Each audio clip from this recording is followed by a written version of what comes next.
తక్కువ police force లేదు. 1100 మంది పోలీసులు, 2 అడిషనల్ ఎస్పీలు, 11 డిఎస్పీలు, 38 ఇన్స్పెక్టర్సు, 78 మంది సబ్ ఇన్స్పెక్టర్సు, స్పెషల్ పార్టీస్ 16 చొప్పున ఒక్కొక్క పార్టీకి 12 మంది. ఇవి కాకుండా 9 మంది తహసీల్దార్స్, మండల ఎగ్జిక్యూటివ్ మెజిస్ట్రేట్స్, మొత్తం 9 ప్రదేశాల్లో 94 కౌంటర్లో ఈ వైకుంఠ ఏకాదశి పర్వదినాన్ని పురస్కరించుకొని ఈ టికెట్లు ఇచ్చే పరిస్థితి, ఎంత బందోబస్తు చేసినా కానీ ఇలాంటి దుర్ఘటన జరగటం చాలా చాలా బాధ కలిగించింది. అలాగే మన రామనాయుడు స్కూల్ బైరాగపట్నంలో ఈ తొక్కిస్లాట్లో 5 మంది చనిపోయారు, 37 మంది గాయపడ్డారు. ఇది విష్ణు నివాసం దగ్గర ఒకళ్ళు చనిపోయారు.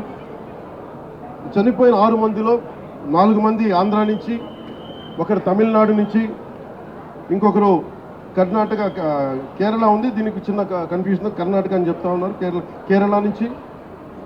ఇది ఇంతమంది పోలీస్ ఫోర్స్ పెట్టుకొని కూడా ఎక్కడో ఒక నిర్లక్ష్యం అయితే చూపించారు అందరూ. దీని నుంచి తప్పించుకోవడానికి మేమెవరూ ప్రయత్నం చేయట్లేదు.